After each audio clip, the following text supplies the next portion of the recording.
बिस्मिल्लाहिर्रहमानिर्रहीम। Last time हमने जो है फैराडे लॉ ऑफ इलेक्ट्रोलिसिस जो है ये पढ़ा था। First law and second law Faraday. First law ये है the amount of chemical reactions occur at electrode is directly proportional to the amount of electric current pass across the electrode. यानी एक electrode पर जो अमाउंट डिपॉजिट होती है किसी भी सब्सटेंस की, वो उस अमाउंट के डायरेक्टली प्रोपोर्शनल है जो उस इलेक्ट्रोड पर करंट की शक्ल में प्रोवाइड की जाती है। यानी अगर ज़्यादा देर तक करंट पास करेंगे तो ज़्यादा अमाउंट डिपॉजिट होगी, कम करेंगे तो कम होगी। ये तो पहला है, दिस इज़ फर्स्ट लॉ।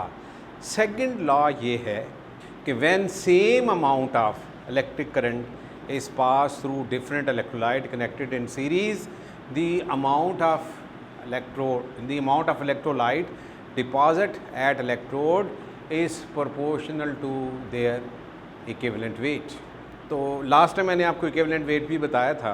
तो आज हम कुछ न्यूमेरिकल्स करेंगे सेकंड लॉ से रिलेटेड।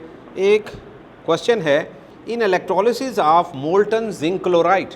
मोल्टन जिंक क्लोराइड है, मोल्टन जिंक क्लोराइड, इसकी इलेक्ट्रोलिसिस है। देखिए, मोल्टन जिंक क्लोराइड जब इलेक्ट्रोलाइज होगा तो ये किस में चेंज होगा? जिंक में और क्लोरीन। यानी इसमें जो जिंक आयन है ये दो इलेक्ट्रॉन लेकर किस में चेंज हो जाएंगे? Zinc reduction. और दो क्लोराइड जो हैं ये किस में चेंज होंगे? क्लोरीन में। दो इलेक्ट्रॉन लूज़ करेंगे तो ये हो गई ऑक्सीडेशन। अब क्वेश्चन ये है, how much zinc can be deposit at the cathode? How much zinc deposit at the cathode when 0.01 ampere is passed for 1 hour। यानी अगर एक घंटे तक 0.01 एम्पियर जो है करंट के वो मोल्टन जिंक क्लोराइड में से पास किए जाएं तो जिंक कितना डिपॉजिट होगा, ये क्वेश्चन है। अब आप देखिए कि जिंक जो है, अगर जिंक आयन की हम बात करें, 2 इलेक्ट्रॉन लेकर जिंक में चेंज होता है, तो ये क्वेश्चन आपको क्या इन्फॉर्मेशन देगी कि अगर ये 1 मोल हो तो 2 मोल इलेक्ट्रॉन के चाहिए होंगे 1 मोल जिंक को बनाने के लिए।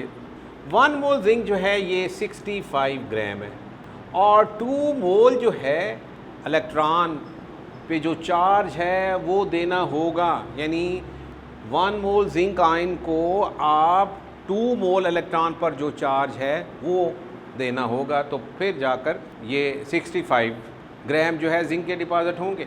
अब मुझे ये बताएं कि 2 मोल इलेक्ट्रॉन के कितना चार्ज कैरी करेंगे।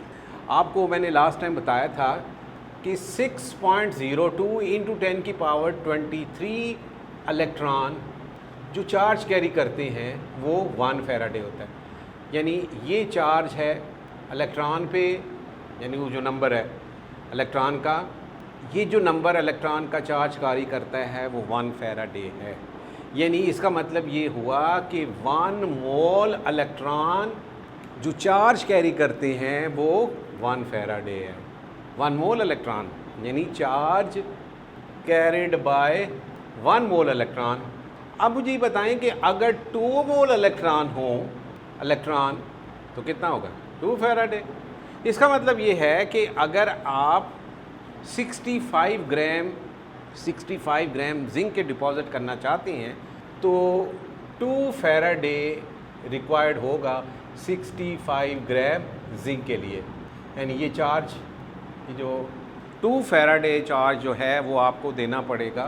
2 फैराडे का मतलब है कि जो 2 मोल इलेक्ट्रॉन चार्ज कैरी करेंगे वो 1 मोल जो चार्ज 1 मोल इलेक्ट्रॉन का जो चार्ज कैरी करता है वो 1 फैराडे के इक्वल है। तो 2 फैराडे, जब जितने इलेक्ट्रॉन होंगे ना उतने फैराडे आप समझ लें। तो 2 फैराडे 65 ग्राम जिंक को डिपॉजिट करने के लिए रिक्वायर्ड होंगे। अब क्वेश्चन ये है कि हम कितने फैराडे दे रहे हैं। इस क्वेश्चन में आपको फैराडे नहीं पता चल रहे। देखें, जो कूलम होते हैं, कूलम ये एम्पियर इनटू टाइम है सेकंड में, यानी 1 एम्पियर, यानी अगर 1 कूलम पर सेकंड हो यानी 1 कूलम जो है, 1 कूलम का मतलब ये है कि ये 6.28 × 10⁻18 इलेक्ट्रॉन पे जो चार्ज है, अगर ये 1 सेकंड में किसी पॉइंट से पास होता है तो वो 1 एम्पियर के इक्वल है। तो ये जो कूलम है 1, ये किसके इक्वल है? Ampere into time. और हम ये भी जानते हैं कि 1 फैराडे 96,500 कूलम है। अब ये चीज़ हम जानते हैं। तो इस क्वेश्चन में आपको एम्पेयर्स बताए हुए हैं और टाइम बताया हुआ है। तो अगर आप इस टाइम को, टाइम कितना है जी? टाइम है 1 आवर। इसका मतलब ये है कि ये 3600 जो है सेकंड बन गए। और एम्पेयर जो है ये कितने हैं? 0.01। अब कूलम निकालें। Coulomb is equal to 0.01 multiplied by 3600, तो ये 36 कूलम आ गए। यानी ये जो एम्पेयर है और टाइम है, इसको हमने मल्टीप्लाई किया तो हमारे पास कूलम आ गए। और वो कूलम कितने आए हैं? 36 कूलम। अब ये बताएं क्या इससे ये मालूम कर सकते हैं कि 36 कूलम कितने फैराडे हैं? बिल्कुल आप फाइंड कर सकते हैं इस रिलेशन से कि 96,500 कूलम 1 फैराडे, 96,500 कूलम 1 फैराडे है। और आपके पास कितने हैं? 96,500, तो 36 हैं कूलम। तो आप 1/96,500 को मल्टीप्लाई करेंगे 36। जब आप 36 से इसे मल्टीप्लाई करेंगे तो आपके पास फैराडे आ जाएंगे। अब वो फैराडे कितने आते हैं? ये आते हैं जनाब 3.73 इंटू 10 की पावर, ये आंसर आ रहा है -4 फैराडे। ये भाई ये आ गए आपके पास फैराडे। क्लियर हो गया जी? फैराडे आपके पास आ गए। अब नेक्स्ट आपने ये मालूम करना है इस रिलेशन से जो आपके पास है, यानी 2 फैराडे 65 ग्राम जिंक जो है ये डिपॉजिट करते हैं। तो 1 फैराडे कितना करेगा? 65 डिवाइडेड बाई 2, और आपके पास कितने हैं? 3.73 इंटू 10 की पावर -4 फैराडे हैं। तो ये कितनी करेंगे? 65 divided by 2 multiplied by 3.73 into 10 की पावर -4।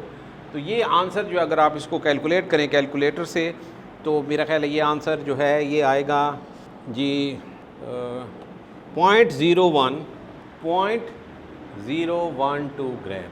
0.012 ग्राम ये आंसर आता है। आप चेक कर लीजिएगा, कैलकुलेटर से आप कर सकते हैं। मैंने तो वो जो साल हुआ था वहाँ से देख लिया आंसर। तो आपने इस क्वेश्चन में क्या किया? क्वेश्चन ये था कि ये 0.01 एम्पेयर जो हैं ये आपने 1 घंटे के लिए मोल्टन जिंक क्लोराइड में से पास किए। 0.1 एम्पेयर ये अमाउंट ऑफ करंट है, ये आपने 1 घंटे के लिए अप्लाई की। तो कितनी जो है अमाउंट जिंक की डिपॉजिट होगी, ये क्वेश्चन है। अब आप एम्पेयर और टाइम को मल्टीप्लाई करें तो आपके पास कूलम आ जाएंगे। आपने सबसे पहले कूलम फाइंड करना है, क्योंकि जो रिलेशन है वो ये है कि अगर 1 मोल जिंक हो ना, 1 मोल जिंक आयन, इसको 1 मोल अगर जिंक में कन्वर्ट करना हो, ये डिपॉजिट करवाना हो इलेक्ट्रोड पे, तो आपको 2 मोल इलेक्ट्रॉन पे जो चार्ज है उतना देना होगा। 2 मोल पे इलेक्ट्रॉन का जो चार्ज होता है वो 2 फैराडे है, यानी जितने मोल इलेक्ट्रॉन उतने फैराडे। तो अगर आप 1 मोल जो है जिंक चाहते हैं डिपॉजिट हो, 1 मोल जिंक का जो है 65 ग्राम है, ये 65 ग्राम इज़ इक्वल टू 1 मोल, कि 65 ग्राम यानी 1 मोल जिंक का डिपॉजिट करना है तो आपको 2 फैराडे जो है चाहिए होगा, इतना चार्ज देना होगा। तो ये हमने क्या किया कि पहले हमने एम्पियर और टाइम से कूलम फाइंड कर लिए, कूलम से फिर फैराडे फाइंड कर लिए, और फैराडे से फिर जो है इस रिलेशन से अमाउंट फाइंड कर ली। तो ये था जी न्यूमेरिकल्स। अच्छा, अब एक और क्वेश्चन है, इस तरह से भी आ सकता है कि एक और क्वेश्चन है जी, a constant current was pass through a solution of AlCl4 negative ion between gold electrode after a period of 10 minute the cathode increase in weight is 1.3। एक और क्वेश्चन है, पहले क्वेश्चन सुन लें। AlUCl4 नेगेटिव, ठीक है, ये किस में चेंज हुआ? गोल्ड में, Au में, और इसके साथ 2 क्लोरीन बन गए, ठीक है। तो इसका मतलब ये है कि यहाँ पे नेगेटिव चार्ज है तो इधर 1 इलेक्ट्रॉन आएगा, AuCl4 नेगेटिव।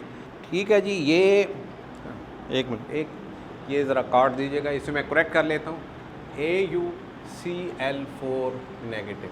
ठीक है, यानी ये नेगेटिव अलग हो गए, पॉजिटिव जो है Au। तो कितने जो है आपने 3 इलेक्ट्रॉन, इसको बैलेंस करें ना, तो ये 3 इलेक्ट्रॉन, यानी अगर आप 1 मोल गोल्ड का इलेक्ट्रोड पे डिपॉजिट करना चाहते हैं तो इसको 3 मोल इलेक्ट्रॉन देने होंगे। ये 1 मोल होगा, ये 1 मोल होगा, ये 1 मोल में चेंज होगा। 3 मोल्स इलेक्ट्रॉन का मतलब है 3 फैराडे। 1 मोल इस साइन को दिए जाएं तो ये गोल्ड जो है 1 मोल डिपॉजिट होगा, 1 मोल। ये क्वेश्चन है जी। अब इसमें ये आपको बताया जा रहा है कि हमने 10 मिनट करंट पास की तो गोल्ड जो डिपॉजिट हुआ, गोल्ड डिपॉजिटेड एट कैथोड पे रिडक्शन होती है, दिस इज रिडक्शन।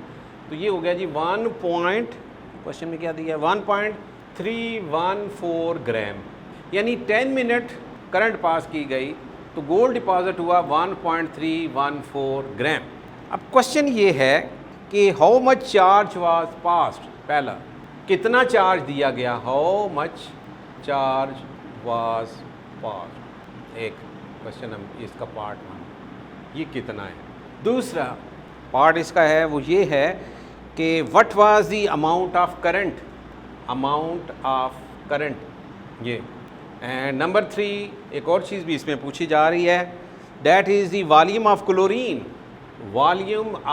क्लोरीन, ये जी है, ये कहाँ पे कलेक्ट होगा, ये A9 है, collected at anode, volume of chlorine collected at anode, और टेम्परेचर और प्रेशर क्या है जी, 1 एटमॉस्फेयर प्रेशर है और 25 डिग्री सेंटीग्रेड टेम्परेचर है। ये क्वेश्चन है जी। देखिए जो क्लोराइड है ना, 4 है ना क्लोराइड, ये किस में चेंज हो जाएंगे, 2 क्लोरीन में और 4 इलेक्ट्रॉन। ठीक, अब सबसे पहले हमने ये फाइंड करना है how much charge was passed, यानी क्वेश्चन ये है कि कितने कूलम, ये कितने कूलम जो है पास किए गए। अब कूलम कैसे निकालें, आपके पास तो कूलम है ही नहीं। कूलम उस सूरत में फाइंड किए जा सकते हैं कि अगर आपको एम्पियर बताए जाएं, टाइम बताया जाए तो कूलम निकाल सकते हैं। अब यहाँ से ये जो पॉइंट है ना 1.314 ग्राम, यहाँ से हम फैराडे निकालेंगे, फैराडे से जो है फिर हम कूलम पे आ जाएंगे। ठीक है, अब 1 मोल गोल्ड किसके इक्वल होता है, 1 मोल गोल्ड Au, ये कितने ग्राम है, ये हमें जो है पीरियोडिक टेबल से देखना होगा कि 1 मोल जो है ये कितना होता है, ये है जी 179 ग्राम पर मोल। ये 179 ग्राम डिपॉजिट करना है अगर गोल्ड, तो आपको 3 फैराडे रिक्वायर्ड है। ये फ्राम इक्वेशन है, ये देखें 1 मोल का मतलब है 179 ग्राम, 1 मोल जो है 179 ग्राम है। तो 179 के लिए 3 में 1 के लिए क्या होगा, 3/179, आपके पास कितना डिपॉजिट हो रहा है गोल्ड, 1.314, तो 3/179 मल्टीप्लाइड बाय 1.314, तो ये आपके पास आ गए जी फैराडे। और ये कितने आते हैं फैराडे, ये आ गए हैं जनाब 0.02, ठीक है 0.02 फैराडे आ गए। सही चेक कर लीजिएगा, कैलकुलेटर से आप कर सकते हैं 3 को 179 पे। अच्छा ये ऐसे भी हो सकता है, आप पहले मोल कर लें, मोल के बाद फिर ग्राम कर लें, ये भी हो सकता है। ठीक है, यानी 3 फैराडे 1 मोल, या ये जो 1.314 है इसको मोल में चेंज कर लें, वो भी ठीक है और ये भी ठीक है, यूनिटी मेथड है, मोल मेथड भी यूज़ कर सकते हैं। यहाँ 1 मोल लिखेंगे, 1 मोल के लिए इतने हैं, तो ये जो क्वांटिटी है ना ग्राम, इसके मोल बना लें, बात यही आएगी, आंसर यही आएगा। तो 0.02 फैराडे, यानी आपको 0.02 फैराडे इसको देना पड़ेगा। अच्छा, अब आपने नेक्स्ट जो है अमाउंट ऑफ करंट भी बतानी है। तो amount of current mean ampere कितने होंगे, अमाउंट ऑफ करंट जो है ये एम्पेयर में होगी, एम्पेयर्स भी आपने बताने हैं कितने। अब आपके पास फैराडे आ गए, तो आप ये जानते हैं कि 1 फैराडे 96,500 कूलम होता है, तो 0.02 फैराडे कितने होगा? 96,500 मल्टीप्लाइड बाई 0.02। इसको आप 0.02 से मल्टीप्लाई करें तो आपके पास 1930 कूलम आ गए। ठीक है जी। अब एम्पियर फाइंड करने हैं। एम्पियर किसके इक्वल होता है? एम्पियर होता है जी कूलम पर सेकंड। तो कूलम कितने हैं? 1930 और टाइम सेकंड में है। ये 10 मिनट हैं तो इसके सेकंड बना लें, 10 मल्टीप्लाइड बाई 60, फिर ये बन जाएंगे मिनट। कितने आ गए जी? 600 सेकंड। तो इसको 600 पे आपने डिवाइड कर दें, 10 है ना, 60 से मल्टी, तो ये आंसर जो आपके पास आएगा 3.22 एम्पियर आ जाएगा। यानी ये आ गई अमाउंट ऑफ करंट, ये सेकंड पार्ट का आंसर है, और ये जो है ये फर्स्ट का जो है कितने चार्ज आपने यानी 0.02 फैराडे आपको देना पड़ेगा। आखिरी जो है volume of chlorine collected at anode. तो ये वॉल्यूम हमें कैलकुलेट अगर करना है तो आपने गैसेस के चैप्टर में एक फार्मूला जो है पढ़ा होगा, PV = nRT, और वॉल्यूम अगर आपने फाइंड करना है nRT डिवाइडेड बाय P। अब n जो है ये नंबर ऑफ़ मोल है, यहाँ से नंबर ऑफ़ मोल हम फाइंड कर सकते हैं। ये जो है अब देखिए 2 मोल के लिए अगर 4 हैं तो 1 के लिए क्या होगा? यानी 2 मोल जो है क्लोरीन, इसके साथ 4 फैराडे है ना, 4 फैराडे 2 मोल क्लोरीन जो है ये 2 मोल क्लोरीन डिपॉजिट होगी तो 4 मोल इलेक्ट्रॉन जो हैं वो रिलीज़ होंगे, वो इधर आकर यूज़ होंगे। तो 4 मोल से 2 मोल क्लोरीन, ठीक है। 1 से कितना होगा जी? 1 से ये हो गया 2 डिवाइडेड बाय 4, 1/2। आपके पास कितने थे फैराडे? 0.02, तो ये 2/4 मल्टीप्लाइड बाय 0.02, ये 1/2 आ गया, तो ये 0.01 मोल आ गए क्लोरीन के 0.01 मोल। अब आपने वॉल्यूम फाइंड करना है तो मोल कितने हैं? 0.01 मोल आ गए। प्रेशर कितना है? 1 एटमॉस्फेयर। ये क्वेश्चन बताया हुआ है। टेम्परेचर है 25 डिग्री सेंटीग्रेड, तो इसमें आप 273 ऐड करें तो ये 298 केल्विन होगा। ठीक है। और क्या चीज़ रह गई है? टेम्परेचर भी हो गया। आर की वैल्यू 0.0821 एटमॉस्फेयर क्यूबिक डेसीमीटर पर केल्विन पर मोल। तो अब आप वैल्यू पुट करें, V किसके इक्वल आएगा? V = nRT over P। N कितना है? 0.01, R कितना है? 0.082, और टेम्परेचर है 298 डिवाइडेड बाय P = 1। तो ये आप इसे कैलकुलेट करें तो आंसर जो है वो ये आ रहा है जी 0.245 क्यूबिक डेसीमीटर, ये आंसर। तो ये था जी सेकंड लॉ ऑफ इलेक्ट्रोलिसिस और इसके न्यूमेरिकल्स। ये न्यूमेरिकल्स बड़े इंपॉर्टेंट हैं, ये आ सकते हैं पेपर में कि बहुत सिंपल है। देखें इसमें 2 चीज़ें हैं। आपको क्या पूछा जा सकता है, यानी आपसे क्या पूछा जा सकता है, आपने क्या बताना होगा न्यूमेरिकल्स में। आपको अमाउंट ऑफ करंट और टाइम बताया जाए कि इतनी अमाउंट करंट कितने टाइम में पास की गई, कितना इलेक्ट्रोड डिपॉजिट होगा। ठीक है, ये भी आप। दूसरा क्वेश्चन ये है कि आपको अमाउंट जो डिपॉजिट होती है और टाइम जो है वो बता दिया जाता है कि इतनी अमाउंट इतने टाइम में डिपॉजिट हुई तो कितनी अमाउंट करंट की दी गई, ये भी पूछा जा सकता है। तो हमें कोई भी क्वेश्चन हो इस तरह का तो इसके लिए जो बेसिक चीज़ है जो आपको पता होनी चाहिए वो ये है कि ऑक्सीडेशन और रिडक्शन, यानी कौन सा सब्सटेंस इलेक्ट्रॉन ले रहा है, कौन सा सब्सटेंस लूज़ कर रहा है, और वो कितने ले रहा है और कितने दे रहा है। वो जितने इलेक्ट्रॉन होंगे उतने फैराडे होंगे।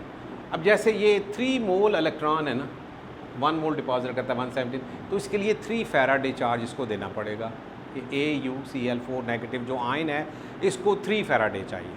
अच्छा, अब ये जो 4 क्लोराइड है ये क्लोरीन पे चेंज होंगे, 4 इलेक्ट्रॉन है, इसका मतलब 4 फैराडे जो है वो करंट, अमाउंट ऑफ करंट जो है वो मिलेगी। और फिर ये अब आपने क्या करना है, जब फैराडे आपको पता चल जाए तो आप एम्पेयर और टाइम से क्या फाइंड करेंगे?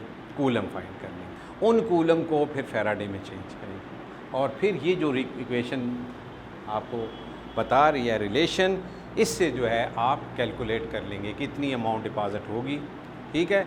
और अगर इतनी अमाउंट डिपॉज़िट हुई है तो पहले हम उस अमाउंट से फैराडे फाइंड करेंगे, फैराडे से कूलम फाइंड करेंगे और फिर कूलम से अमाउंट ऑफ करंट यानी एम्पियर भी फाइंड कर लेंगे। दोनों तरह के क्वेश्चन मैंने सॉल्व करवा दिए हैं। इंशाल्लाह नेक्स्ट टाइम हम इस चैप्टर का लास्ट टॉपिक पढ़ेंगे, कुरोयन क्या होती है, व्हाट इज़ कुरोयन।